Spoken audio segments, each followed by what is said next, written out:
Hello students, আজকে আমরা class 11-এর পরমাণুর গঠন চ্যাপ্টারের যে পরমাণুর মধ্যে উপস্থিত যে প্রধান অবপারমাণবিক কণা, অন্যতম যে প্রধান অবপারমাণবিক কণা ইলেকট্রনের আবিষ্কার সম্বন্ধে জানব, যেটা আমাদের ক্লাস 11-এর দ্বিতীয় অধ্যায় অর্থাৎ পরমাণুর গঠন চ্যাপ্টারের মধ্যে রয়েছে।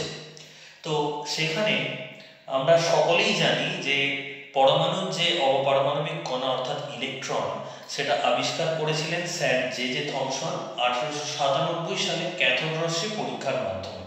তো সেই পরীক্ষাটা কি ছিল আমরা দেখে নিই। পরীক্ষাটা কি ছিল না, পরীক্ষাতে উনি যেটা নিয়েছিলেন একটা তড়িৎ মুখ্য নল। এটা হচ্ছে একটা তড়িৎ মুখ্য নল নিয়েছিল এবং তড়িৎ মুখ্য নলে যেটা উপস্থিত ছিল দুটো তড়িৎদ্বার অবস্থান করছে। এখানে একটা দেখতে পাচ্ছি ব্যাটারির নেগেটিভ প্রান্তের সঙ্গে যুক্ত আছে অর্থাৎ যেটাকে আমরা ক্যাথোড নামে জানি, আর অপরটা যেটা হচ্ছে ব্যাটারির ধনাত্মক প্রান্তের সঙ্গে রয়েছে যেটাকে আমরা অ্যানোড নামে জানি। তো উনি প্রথমে যখন টেস্টটা শুরু করেন তখন এখানে যে বিভব পার্থক্য নিয়েছিলেন সেটা ঘরের যে বিভব পার্থক্য অর্থাৎ 240 ভোল্ট এরকম নিয়ে শুরু করেছিলেন, কিন্তু দেখছিলেন যে কোনো রকম পরিবর্তন এখানে আসছে না। তো ধীরে ধীরে এখানে যে বিভব পার্থক্যটা সেটা বাড়িয়ে যখন 10,000 ভোল্ট বিভব পার্থক্য আসে, তারপরে তিনি কিছু পরিবর্তন লক্ষ্য করেন। এখানে আমরা সেটআপের মধ্যে আরেকটা জিনিস নিয়েছি, সেটা হচ্ছে ভ্যাকুয়াম পাম্প।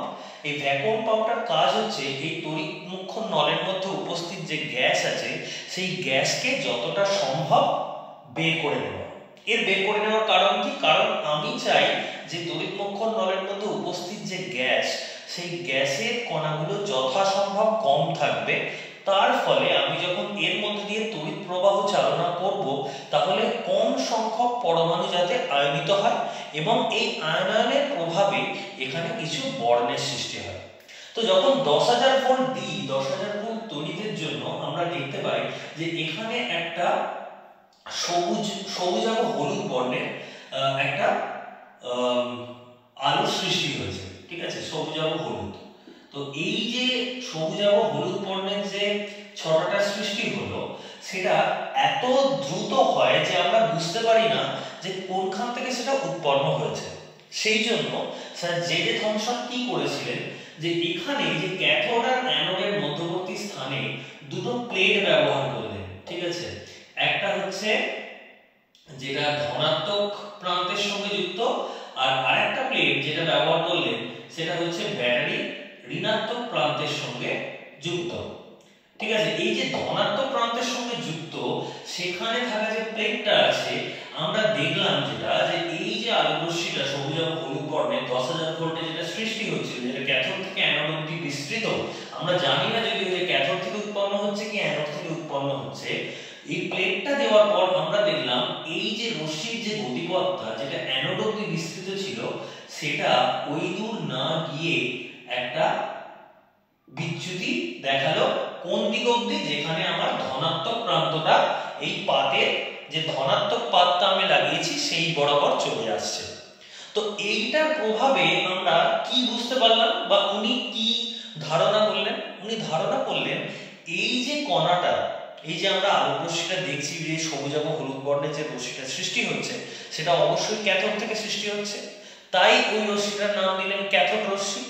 দ্বিতীয়ত, যেহেতু ক্যাথোড রশ্মি ক্যাথোড থেকে উৎপন্ন হচ্ছে এবং সেটা ধনাত্মক প্রান্তে বা ধনাত্মক পাতের দিকে অগ্রসর হচ্ছে, সেখান থেকে আমরা যে ধারণাটা পেলাম যে এই যে রশ্মিটা সেটা নিশ্চয়ই কোনো ঋণাত্মক কণার স্রোত। এই ধারণাটা আমরা কিন্তু এখান থেকে পেলাম। তো এই ঋণাত্মক কণার স্রোত যেটা, যে এখানে যে প্রতিটা যে এক একটা ছোট ছোট কণা, সেই কণাটা যে ইলেকট্রন, সেই নামটা কিন্তু আবার উনি দেননি, সেটা দিয়েছিলেন জর্জ জি স্টোনি। তিনি বললেন যে এই যে ঋণাত্মক কণার স্রোতটা আসছে সেটা কিন্তু প্রকৃতপক্ষে ইলেকট্রনের স্রোত। তো উনি এখান থেকে কি ক্যালকুলেট করলেন? উনি এখান থেকে যেটা ক্যালকুলেট করলেন সেটা হচ্ছে E/m যে অনুপাত, অর্থাৎ এটাকে আমরা বলে থাকি আপেক্ষিক আধান।